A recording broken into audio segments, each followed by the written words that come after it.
Hello students, हमारा chapter civics का first चल रहा था अभी डेमोक्रेसी। इसी चैप्टर को हम आज आगे बढ़ाने वाले हैं। इससे पहले वाली वीडियो में स्टूडेंट्स हमने देखा था कि डेमोक्रेसी क्या होता है ना।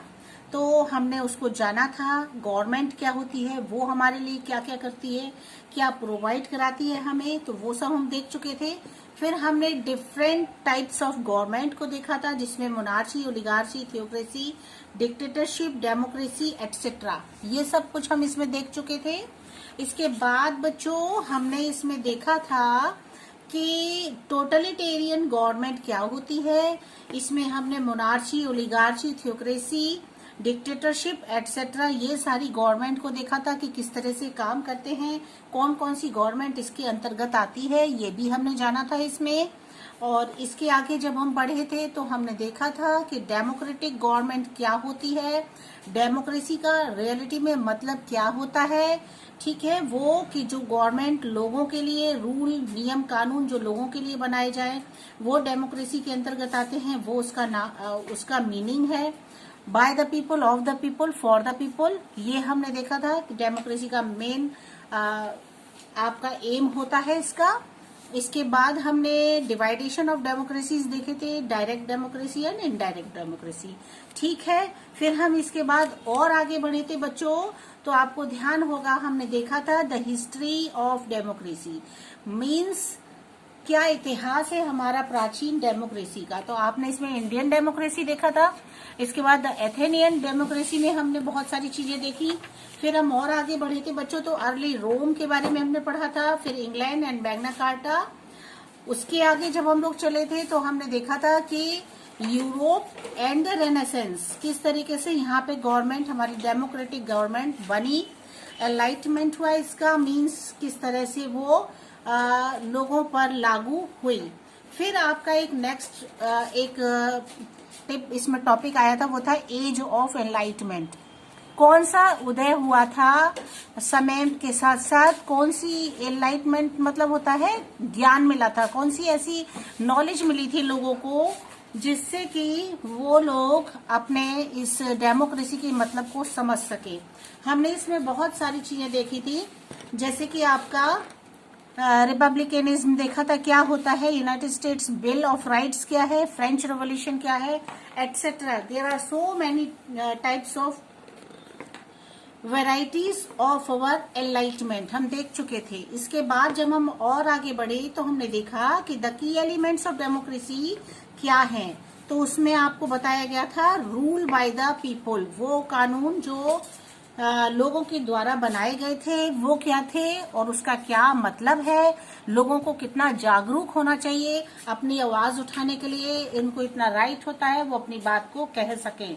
तो ये सारी चीजें हम इसमें देख चुके थे ऑलरेडी। फिर आगे बढ़िए तो जस्टिस और इक्वलिटी, ये बहुत इंपॉर्टेंट पिलर्स हैं हमारे डेमोक्रेसी के, हमने इसमें ये भी जाना था। फिर कौन कौन से बेसिक ह्यूमन राइट्स हैं हर सिटीजन को, जिनका आभास होना चाहिए पूरी तरह से हर इंडियन को, जिससे कि उसका वो बेनिफिट उठा सके। स्पीच फ्रीडम होती है हमें बोलने की, एक्शन उठाने की, ये हमको फ्रीडम मिली हुई है डेमोक्रेसी में, ये भी हमें पता न होना चाहिए। नेक्स्ट था द राइट टू इक्वलिटी, किस तरीके से हम इक्वल हैं आपस में, फ्रीडम है रिलीजन को खुद चूज कर सके, इंफॉर्मेशन सारी होनी चाहिए हमें हर चीज की, क्या हो रहा है क्या नहीं हो रहा है हमारे आसपास। और ये भी अधिकार होना चाहिए हमको कि हम कभी भी कंट्री में कहीं भी ट्रेवल कर सकते हैं, कहीं भी सेटल हो सकते हैं। इसके लिए किसी भी परमिशन की हमको जरूरत नहीं है, ये हमारे खुद के डिसीजंस होते हैं जिन्हें हम उठा सकते हैं। फिर हमने देखा था कि कौन कौन से ऐसे राइट हैं जिससे कि हम एसोसिएट कर सकते हैं अदर पीपल से, जिनसे कि हम ऑर्गेनाइजेशन कर सकते हैं अपनी चॉइस के अनुसार, हमें किसी की भी परमिशन की जरूरत नहीं है। राइट टू असेंबल फ्रीली, हम असेंबल हो सकते हैं, मतलब किसी से भी हम जुड़ सकते हैं, कोई भी एक्शन हम उठा सकते हैं। ये सारी हमारे राइट्स हैं जिनकी जानकारी हर इंडियन को होनी चाहिए, इसमें ऐसा आपने पढ़ा था। तो हम यहाँ तक आ गए थे। रूल ऑफ लॉ ये भी था हमारा एक इम्पॉर्टेंट पॉइंट जिसमें हमने देखा था कि किस तरीके से कानून है, लॉ के कौन कौन से नियम हैं वो हमको पता होने चाहिए। तो वो भी हम इसमें देख चुके थे। फिर एक नया टॉपिक हमारे सामने आ रहा है जो हम यहाँ पढ़ने वाले हैं, जो हमने नहीं पढ़ा था। तो हम वही देखेंगे, सेपरेशन ऑफ पावर्स। पावर के कौन कौन से सेपरेशन है, मतलब किस तरीके से इसको सेपरेट किया गया है हमारी डेमोक्रेसी को, उस डेमोक्रेसी की क्या पावर है और उसको कितने पार्ट्स में डिवाइड किया है। Very important topic and very very knowledgeable topic. So students, watch very carefully and listen my explanation very very carefully. I will not go fast with this topic. मैं बहुत slow और बहुत समझाते हुए आपको इस टॉपिक को देने वाली हूँ, क्योंकि इस टॉपिक में आपको जो मिलेगा वो आपके आगे भी काम आने वाला है। ठीक है, तो इसको ध्यान से सुनो।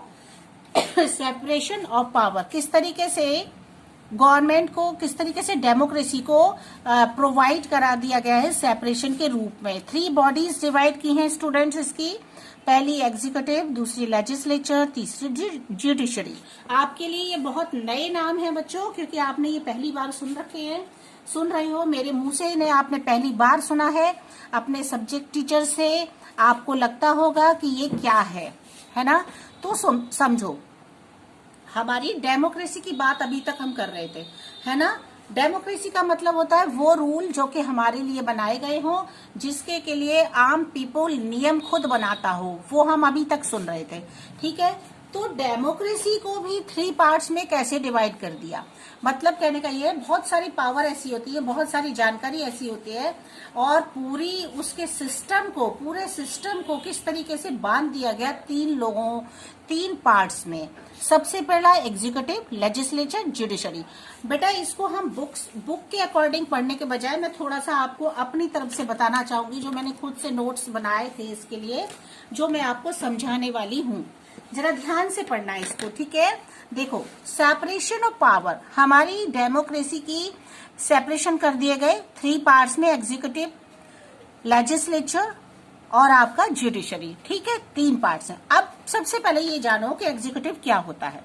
एग्जीक्यूटिव बेटा गवर्नमेंट होती है, हमारी सरकार होती है, जो हमारे रूल्स को फॉलो कराती है, इम्प्लीमेंट करती है, मतलब सोसाइटी में उसको लागू करती है। कौन? गवर्नमेंट, है ना। गवर्नमेंट ही तो हमें प्रोवाइड कराती है सारी इम्प्लीमेंट्स, किस तरीके से लगाए जाते हैं सोसाइटी में, रोड्स की व्यवस्था करना, ये सारी चीजें, स्कूल्स कॉलेजेस की व्यवस्था करना, और किस तरह से रूल्स को फॉलो किया जाएगा, ये सारी जानकारी हमारी अवेलेबल हमको कौन कराता है? गवर्नमेंट। ठीक है, तो गवर्नमेंट को ही एग्जीक्यूटिव कहा जाता है। सेकंड देखो बच्चों, लेजिस्लेचर, है ना, ये हो गया आपका फर्स्ट पॉइंट। सेकंड पॉइंट है आपका लेजिस्लेचर, जिसको हम पार्लियामेंट कहते हैं। ठीक है, आप सब जानते हो पार्लियामेंट वर्ड आप शुरू से सुनते आ रहे हो, ईवीएस में भी आपने कई बार पढ़ा होगा स्टूडेंट्स। लेजिस्लेचर का मतलब होता है पार्लियामेंट, जो लॉ, कानून और जो नियम को बनाती है। ठीक है, ये क्या करती है? पार्लियामेंट क्या करता है? ये नियम बनाती है, कानून बनाती है, बिल बनाती है, और ये पार्लियामेंट का यही काम होता है। ठीक है, नए नियम बनाना, नए कानून बनाना, जो भी नई व्यवस्थाएं हैं उन सबको एक लीगली उनको तैयार करना, वो सारा काम हमारा लेजिस्लेचर का होता है, जिसका दूसरा नाम है पार्लियामेंट। ठीक है, आगे बढ़ो। अब थर्ड पॉइंट है हमारा, वो है जुडिशरी। मोस्ट इम्पॉर्टेंट, सबसे ज्यादा, इन दोनों से ज्यादा इम्पॉर्टेंट होता है जुडिशरी। जुडिशरी क्या करता है? ये वो हमारे लिए डिस्प्यूट्स तैयार करता है, डिस्प्यूट्स जो लड़ाई झगड़े होते हैं उनको हटा करके सेटल कराता है, ये इनको खत्म करता है। कोई भी क्या होता है, जुडिशरी का कोई भी काट नहीं कर सकता। अगर इसने कोई नियम बना, इसने कोई भी, इसको अथॉरिटी होती है किसी भी चीज को, अगर मान लीजिए कोई ऐसा बॉडी है जो कि इस तरीके के इलीगल काम कर रहा है, तो उसके तुरंत खिलाफ ये कोई भी कदम उठा सकते हैं। जुडिशरी को कहते हैं court, high court, supreme court हमारे इसके अंतर्गत आती है, जुडिशरी के अंतर्गत। तो ये एंश्योर कराते हैं फंडामेंटल राइट्स हमें, जो कि प्रोटेक्ट करते हैं हमें। अगर कहीं पर नॉन वायलेटेड एरिया है जहां पर हिंसा हो रही है, हिंसात्मक एरिया है, तो वहां उसके खिलाफ वो कोई भी प्रोटेक्ट हमको प्रदान करते हैं, प्रोटेक्शन देते हैं, फंडामेंटल राइट्स हमको देते हैं। ये सारी चीजें हमारी जुडिशरी कोर्ट के द्वारा मिलती है। अगर इसने कोई भी रूल ऑफ लॉ होते हैं लोगों को मानने ही पड़ते हैं। अगर आप इनका खिलाफ करते हो, जुडिशरी का अगर कोई खिलाफ करना चाहता है तो ये उसके खिलाफ एक्शन भी उठा सकते हैं। पहले तो कोई इसने जो डिसीजन दे दिया वो फाइनल डिसीजन होता है, उसका कोई भी काट नहीं कर सकता। ठीक है, ये दोनों भी जो कुछ बनाते हैं ये दोनों भी इसका काट नहीं कर सकते। ठीक है, अब थोड़ा सा और इसको एक्सप्लेन करती हूं मैं आपके सामने। एग्जीक्यूटिव ये होता है बेटा, ये एग्जीक्यूटिव को भी कई पार्ट्स में डिवाइड कर देते हैं, जैसे कि पार्लियामेंट्री, सेमी प्रेसिडेंटल, प्रेसिडेंशियल और मोनार्चिकल और सेरेमनियल। ये आपके इतने टाइप्स हैं जो एग्जीक्यूटिव के अंतर्गत आते हैं। और एग्जीक्यूटिव जिसमें कौन कौन इंक्लूड होता है, हमारा प्राइम मिनिस्टर, मिनिस्टर्स और लार्ज एडमिनिस्ट्रेटिव मशीनरी, मतलब जितना भी प्रशासनिक हमारा सिस्टम है, ढांचा है, वो सारे हमारे एग्जीक्यूटिव के अंतर्गत आते हैं। ठीक है, ये आपने, क्योंकि इसमें गवर्नमेंट है हमारी, है ना, तो ये सारे लीडर्स इसके अंतर्गत आते हैं। अब उसके नीचे आप आ जाओ लेजिस्लेटिव, लेजिस्लेचर, जिसका मतलब हमने क्या बताया था, पार्लियामेंट। तो बेटा पार्लियामेंट्स को 2 टाइप्स में डिवाइड करेंगे हम। पार्लियामेंट्स को हम 2 टाइप्स में डिवाइड करेंगे। ये है आपका पार्लियामेंट, जो लोकसभा और राज्यसभा 2 है इसके डिवाइडेशन। और जो लोअर हाउस होता है पार्लियामेंट का, इसको हम क्या कहते हैं, 2 टाइप्स। सबसे पहले समझो, लेजिस्लेचर को पार्लियामेंट कहा जाता है। पार्लियामेंट्स को 2 टाइप्स में डिवाइड करते हैं, पहला लोकसभा और दूसरा राज्यसभा। और लोअर हाउस होता है जो पार्लियामेंट का, मतलब छोटा वाला हाउस, वो क्या होता है पार्लियामेंट का, उसको हम क्या कहते हैं, लोकसभा। ठीक है, उसको लोकसभा कहा जाता है। विच कंसिस्ट्स ऑफ 4 मेंबर्स, जिसके कितने मेंबर्स होते हैं, 545 मेंबर्स इसमें इंक्लूड होते हैं। और अपर हाउस ऑफ पार्लियामेंट, और जो अपर हाउस होता है, ऊपर वाला हाउस होता है, इससे बड़ा, इज कॉल्ड राज्यसभा, जिसको हम क्या कहते हैं, राज्यसभा। और इसमें 250 मेंबर्स होते हैं, और जिसमें कि इन ऑल 250 मेंबर्स इसमें होते हैं स्टूडेंट्स। और 238 जो होते हैं, जिसको स्टेट लेजिस्लेचर इसको इलेक्ट करता है। ठीक है, जो हमारे स्टेट लेवल पर इनको इलेक्ट किया जाता है। बाकी जो 12 मेंबर्स होते हैं आपके, उनको कौन करता है नॉमिनेट, उनको प्रेसिडेंट करता है। प्रेसिडेंट सबसे बड़ा होता है और ये ही इन 12 मेंबर्स को नॉमिनेट करता है। तो इस तरीके से आपने लेजिस्लेचर के बारे में पढ़ा। अब लास्ट पॉइंट, मोस्ट इंपॉर्टेंट आपको, वो है आपका जुडिशरी। किससे रिलेटेड है, कोर्ट से। इसमें आपका सुप्रीम कोर्ट और दूसरा कौन सा था, हाई कोर्ट, ये हमारे दोनों कोर्ट इसमें आते हैं। जुडिशरी को बेटा कोर्ट से रिलेटेड होता है ये आपका। ये judiciary should be independent, means executive और legislature should not interfere either in the functioning or decision of the judiciary, as well as judges could perform their duties with any fear and favor. Judicial क्या होता है, judiciary should be independent। क्या होता है, judiciary जो होता है वो पूरी तरह से स्वतंत्र होना चाहिए, और होता है। मीन्स कहने का मतलब ये है कि एग्जीक्यूटिव और लेजिस्लेटर, एग्जीक्यूटिव मतलब गवर्नमेंट, लेजिस्लेटर मतलब क्या था हमारी, बताइए। अभी हमने आपको दिखा था ना इधर, जुडिशरी किस, लेजिस्लेटर किसको कहते हैं, पार्लियामेंट को। ठीक है, तो एग्जीक्यूटिव और लेजिस्लेटर शुड नॉट इंटरफेयर, कोई भी इंटरफेयर नहीं कर सकता है। और इसके अलावा कोई भी फंक्शन या डिसीजन जुडिशरी ने दिया है तो उसके जजमेंट पर कोई भी उंगली नहीं उठा सकता। उसको पूरा अपनी ड्यूटीज पर वो पूरी तरह से बिना किसी डर के, बिना किसी फेवर के वो अपने ड्यूटीज को निभाता है। कौन, जुडिशरी। ठीक है। The Supreme Court is considered as a guardian of the constitution. जो हमारा कॉन्स्टिट्यूशन है वो कॉन्स्टिट्यूशन हमारा पूरी तरह से सुप्रीम कोर्ट ऐसे निभाता है जैसे वो गार्जियन है, मतलब पेरेंटर, मतलब उसकी पूरी सुरक्षा रक्षा सब हमारा कौन करता है, जुडिशरी। तो बेटा आपने इस टॉपिक को जो आपके में इसमें बहुत शॉर्टली दिया हुआ है, तो मैंने आपके लिए इसको थोड़ा सा अलग से लेकर आई थी कि मैं आपको समझाऊंगी, ये आपको आगे भी काम आने वाला है। तो what is executive, what is legislative and what is judiciary. तो ये 3 पॉइंट्स थे जो आपने इसमें देखे बहुत अच्छे से और बहुत जरूरी है, जो आपके आगे भी काम आने वाले हैं। इसके बाद बच्चों हम अपनी वापस वही बुक पर आ जाते हैं। तो आपने सेपरेशन ऑफ पावर समझ लिया। अब इसमें आपको समझाने के लिए कुछ भी नहीं रह गया, ठीक है। अब आप समझ चुके हो इतना बहुत अच्छे से। अब आप अपनी लाइफ में कभी भी इस चीज को भूल नहीं सकोगे। अब आप रिपीट करके भी, क्योंकि ये आपकी रिकॉर्डेड वीडियो है, तो आप इसको आराम से रिपीट के भी सुन सकते हो। अगर आप कहीं पर अटक रहे हो या आपको नहीं समझ में आ रहा है, तो ये आपके लिए बेनिफिट बहुत अच्छा स्कूल की तरफ से प्रोवाइड कराया गया है कि आप रिकॉर्डेड वीडियो को बार बार रिपीट करके सुन सकते हो। अब आप देखो इधर, जब आप आते हो तो आप देखते हो governance for the public goods, किस तरीके से पब्लिक के लिए क्या क्या फैसिलिटीज इसमें प्रोवाइड कराई गई। इसमें ये बताया है कि पहले जो मोनार्ची और डिक्टेटरशिप गवर्नमेंट हुआ करती थी वो लोगों के ऊपर कितना कंट्रोल करती थी।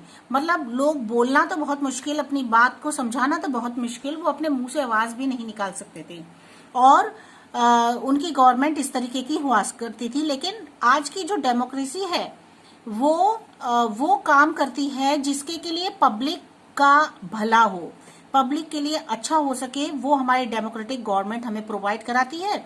और वो प्रोवाइड कराती है जो हमारे पब्लिक चाहती है ना। तो हमारे अकॉर्डिंग हमारी गवर्नमेंट काम करती है, डेमोक्रेटिक गवर्नमेंट। फिर इसके आगे जब आप आते हो, पार्टिसिपेशन ऑफ सिटीजन्स, सिटीजन्स का क्या पार्टिसिपेशन होता है पॉलिटिकल और सिविक लाइफ में, ठीक है, वो देखेंगे हम इसमें। द सिटीजन्स ऑफ डेमोक्रेसी, जो डेमोक्रेसी के सिटीजन हैं, पार्टिसिपेट करते हैं एक्टिवली इन इट्स फंक्शनिंग, इसके जो भी फंक्शन है उनमें पूरी तरह से वो पार्टिसिपेट करते हैं एक्टिवली, मतलब पूरी अच्छाई के साथ, पूरे जोश के साथ। दे आर वेल इन्फॉर्म, वो बहुत अच्छे से जानते हैं अबाउट द इश्यूज फेसिंग, कौन कौन से ऐसे इश्यूज हैं जिन्हें फेस करा जाता है द कंट्री में, and how they want to issues addressed, और अपने इश्यूज का किस तरीके से हम उसको जान सकते हैं, उसकी जानकारी हासिल कर सकते हैं। The people elect their representative, हम ही अपने रिप्रेजेंटेटिव को इलेक्ट करते हैं। पीपल मीन्स हम सभी, अपने रिप्रेजेंटेटिव का चुनाव हम खुद करते हैं वेरी केयरफुली। आफ्टर लिसनिंग, जब कब करते हैं, जब हम उसे बहुत अच्छे से सुन चुके होते हैं, उसके अलग अलग इश्यूज के बारे में हम उसके मुंह से बात सुन चुके होते हैं, जब कभी वो भाषण देते हैं या वो अपनी बातों को बताते हैं, तो हम केयरफुली उससे एग्जामिन करने के बाद फिर हम अपने रिप्रेजेंटेटिव को इलेक्ट करते हैं। Citizens continue to keep a watch on leaders they have chosen, और वो सुनने के बाद वॉच करता है और फिर अपने लीडर को चूज करता है। ये पूरी फ्रीडम जो होती है आम पब्लिक को दी गई है डेमोक्रेसी के अंदर। The success of democracy depends on citizens participation, ऐसा विश्वास है और वाकई ये होता है कि डेमोक्रेसी की अगर सफलता आप देखना चाहते हो तो वो पूरी तरह से डिपेंड होती है किस पर, जो सिटीजन जो होते हैं, नागरिक होते हैं, उनके पार्टिसिपेशन पर। मतलब वही इलेक्ट करते हैं अपनी सफलता के लिए अपने रिप्रेजेंटेटिव को, और इसी को पार्टिसिपेशन कहा जाता है। उनका पूरा पार्टिसिपेशन चाहिए होता है, but participation must be peaceful. Participation कैसा होना चाहिए, शांतिपूर्वक, रेस्पेक्टफुल, आदरणीय ऑफ द लॉ, कानून का वो रेस्पेक्ट करते हुए पीसफुली पार्टिसिपेशन होना चाहिए, and tolerant of the different views of other groups and individuals, दूसरे अदर ग्रुप्स और इंडिविजुअली जो भी होता है, ये इसमें पूरी तरह से टॉलरेंस होना चाहिए। मतलब इसको लोगों को अपनाना चाहिए बहुत अच्छे से, कोई भी जो है इसमें इस तरीके की बात नहीं होनी चाहिए जिससे कि माहौल खराब हो सके, वातावरण दूषित हो सके, ऐसा कुछ भी नहीं होना चाहिए। The limits and requirements for democracy, कौन कौन सी लिमिट्स हैं बच्चों, ये हमारा इसका लास्ट टॉपिक है इस चैप्टर का, जिसमें आपको ये बताया जा रहा है कौन कौन सी लिमिटेशंस हैं, मतलब सीमाएं हैं जिसके अंदर, और रिक्वायरमेंट्स हैं, जरूरतें हैं। लिमिट्स किसको कहते हैं, सीमाओं को, और रिक्वायरमेंट्स जरूरतें। ठीक है, कौन सी ऐसी सीमाएं हैं, लिमिटेशंस है, कौन सी रिक्वायरमेंट्स हैं, जरूरतें हैं फॉर डेमोक्रेसी, डेमोक्रेसी के लिए। तो सुनो, अगर डेमोक्रेसी वर्क करती है, citizens must not only be aware of their rights and fight for them, केवल सिटीजन ही अपने अधिकारों को जागरूक करने के लिए, जानने के लिए जरूरी नहीं होता, उसके खिलाफ लड़ने के लिए they must also observe the principle of democratic conduct, उसको ये भी जानना चाहिए, ऑब्जर्व करना चाहिए कि कौन कौन से डेमोक्रेटिक कंडक्ट को लेकर के प्रिंसिपल्स हैं, कौन कौन से सिद्धांत हैं डेमोक्रेसी को लेकर के। People must respect the law and reject violence, लोगों को रेस्पेक्ट करनी चाहिए अपने कानून की, और जो वायलेंस होता है, जो लड़ाई झगड़े होते हैं, उनको रिजेक्ट करना चाहिए, उसको नजरअंदाज करना चाहिए, उसको आड़े नहीं आने देना चाहिए। ठीक है, इसके बाद डेमोक्रेसी रिक्वायर्स कंप्रोमाइज, डेमोक्रेसी उम्मीद करती है कंप्रोमाइज की। Group with different interest and opinion must be willing to sit down and one another and negotiate. ठीक है, वो एक दूसरे से बात करने में, एक दूसरे को समझने में, एक दूसरे की विलिंगनेस को जानने में बहुत ज्यादा इंटरेस्ट रखती है, जिससे कि हमारा जो ग्रुप है ये, और हमारा जो आपका डेमोक्रेसी है, ये अच्छे से डेवलप करे, आगे बढ़े।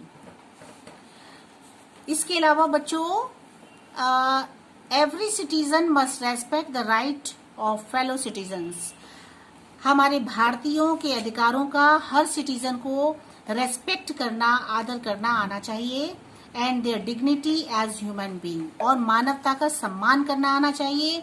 People can question the decision of the government, लोग गवर्नमेंट के डिसीजन पर कोई भी क्वेश्चन पूछ सकते हैं, but they should not reject the government's authority, लेकिन वो रिजेक्ट नहीं करना चाहिए उनको, गवर्नमेंट के अधिकारों, अथॉरिटीज का कोई भी रिजेक्ट उनको नहीं करना चाहिए। ओके स्टूडेंट्स, तो हमारा ये चैप्टर यहाँ आके कंप्लीट हो जाता है, और आपको इस चैप्टर की पूरी एक्सप्लेनेशन मिल चुकी है।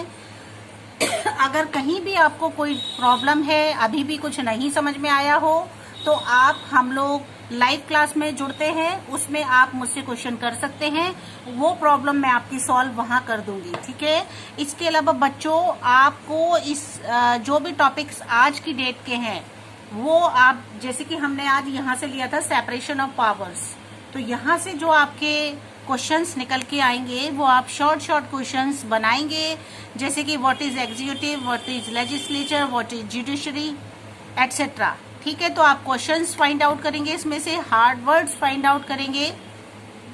इसके अलावा आप मुझे अपनी अटेंडेंस देंगे और बहुत अच्छे से रहेंगे, खुश रहेंगे, चीयरफुल रहेंगे, और अपने आप को सेफ रखेंगे, फैमिली को सेफ रखेंगे। Okay students, bye.